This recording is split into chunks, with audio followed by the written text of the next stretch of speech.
Kasus dugaan korupsi dan pencucian uang senilai 2 triliun rupiah dalam penjualan kondensat memaksa Bareskrim Mabes Polri menggeledah dua institusi yang terlibat, yaitu PT Trans Pacific Petrochemical Indotama atau PT TPPI dan SKK Migas. Pasalnya, uang hasil penjualan gas kondensat dari SKK Migas ke PT TPPI tidak masuk ke kas negara. Kantor SKK Migas kembali diguncang kasus korupsi pengelolaan minyak di tanah air. Kali ini terkait dengan penjualan minyak mentah atau kondensat bagian negara yang dilakukan BP Migas atau SKK Migas melalui PT Trans Pacific Petrochemical Indotama atau PT TPPI pada tahun 2009 silam.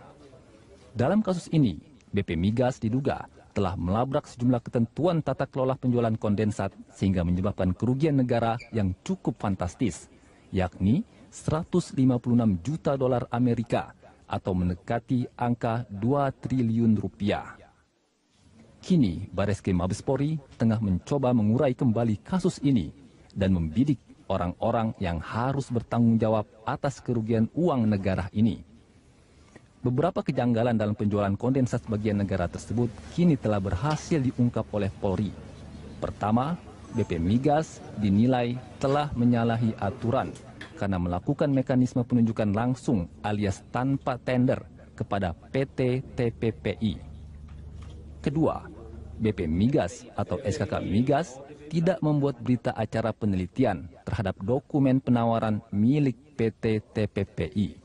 Ketiga, penjualan kondensat bagian negara oleh PT TPPI tahun 2009 ini tanpa dipayungi kontrak kerjasama terlebih dahulu sehingga menyebabkan kerugian uang negara. Tidak ada uang yang masuk ke kas negara dari hasil penjualan ini.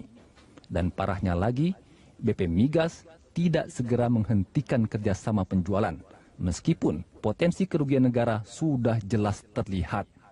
Lantas, siapa sebenarnya pengelola PT TPPI ini, sehingga bisa memperoleh privilege yang begitu besar dari BP Migas yang dikontrol oleh Kementerian SDM? Tentu kita bisa menerka bahwa PT TPPI ini perusahaan yang mampu melobi para pemegang otoritas migas di negeri ini sesungguhnya bukan perusahaan biasa. Setidaknya kita patut mencurigai ada orang-orang berpengaruh besar yang turut mendukungnya. Entahlah, kini kita tunggu saja kepiawaian pihak kepolisian untuk mengusut tuntas kasus yang telah merugikan negara ini.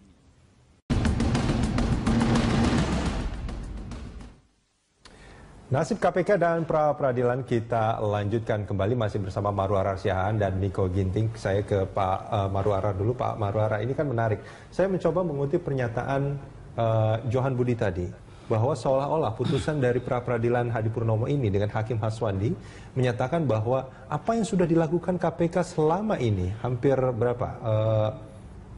Dari 200 ya, sudah ada 370-an lebih kasus yang sudah ada putusan ingkrah, itu salah.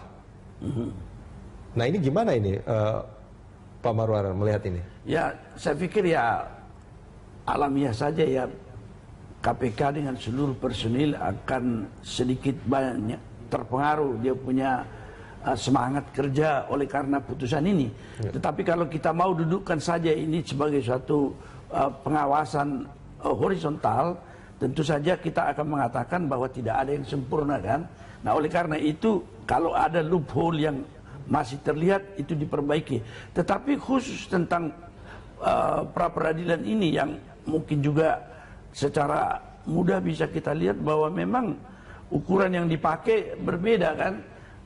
Ini melihat legalitas penyelidik dan penyidik dengan menggunakan KUHP, padahal ada memang leg spesialisnya di undang-undang KPK. Ini menjadi sesuatu hal yang apakah memang dikesampingkan oleh hakim ini? Ini penggunaan undang-undang yang berbeda atau sebetulnya salah menerapkan aturan?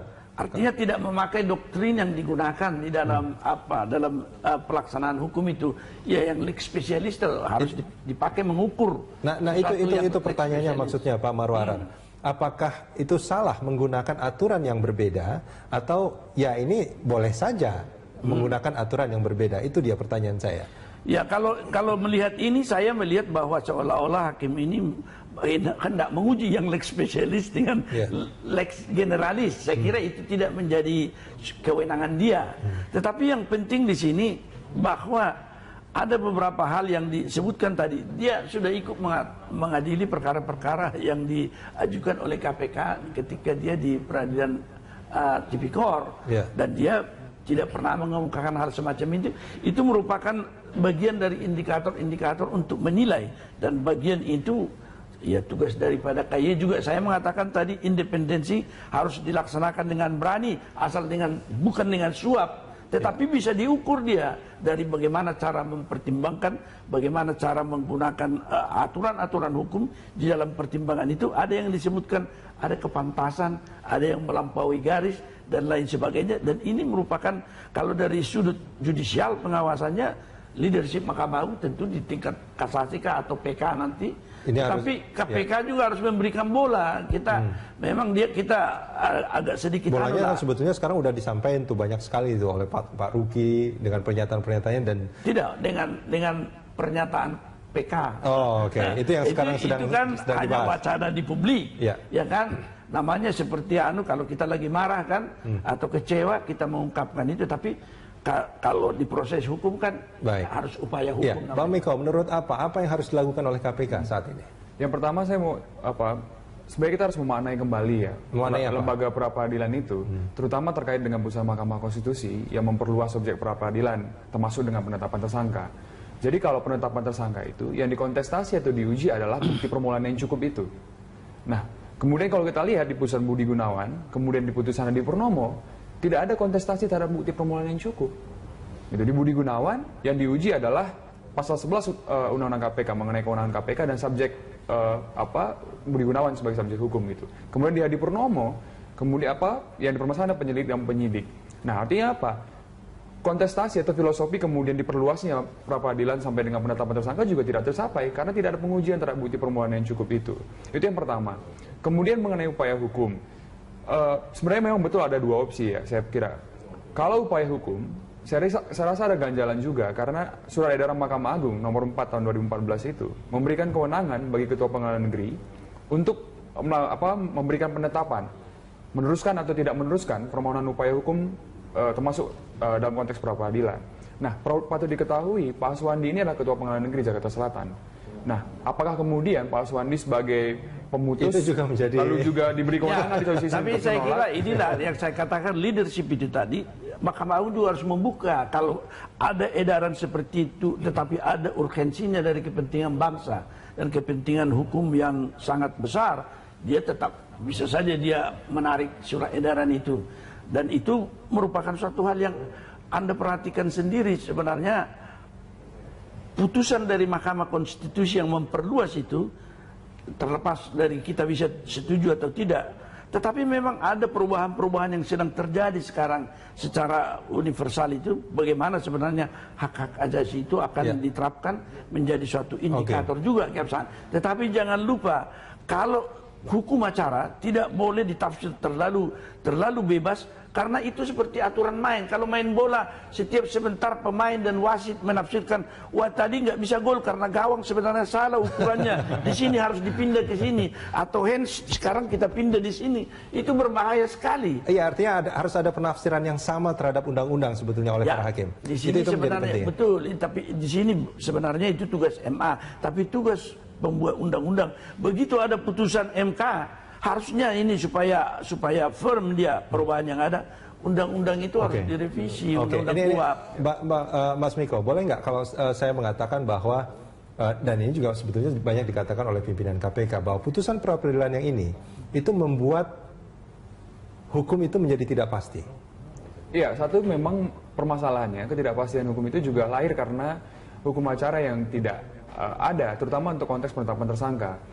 Saya setuju dengan Pak Maru, misalnya tadi kan Mahkamah Konstitusi sudah memutus dan membuat norma yang secara langsung melahirkan norma, dan kemudian di sisi lain hukum acaranya tidak ada.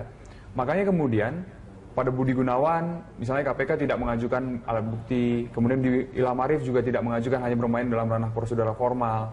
ketika di Hadi Purnomo mengajukan bukti, hakimnya yang bertindak administratif formal misalnya. Nah, artinya memang ada kebutuhan hukum acara. Nah, tapi kalau untuk revisi undang-undang, harusnya memang direvisi kitab undang-undang hukum acara pidana itu. Tapi tentu akan memakan waktu yang lama. Sementara kan ada dinamika yang terus berkembang gitu ya. Saya rasa Mahkamah Agung juga harus menerbitkan dengan segera peraturan Mahkamah Agung untuk mengatur mengenai pra-peradilan ini. Termasuk sejauh mana proses pembuktian yang akan dilakukan. Lalu hal-hal apa saja yang kemudian dapat didalilkan dan dapat diuji dalam pra-peradilan itu. Supaya subjektivitas hakim juga tidak terlalu subjektif, artinya tidak terlalu bebas. Ada ukurannya. Harus ada ukurannya. Gitu. Oke, baik. Mas Miko dan juga Pak Marwara, terima kasih banyak sudah bersama kami di Dialog Pagi. Thank you. Good, man. Terima kasih banyak.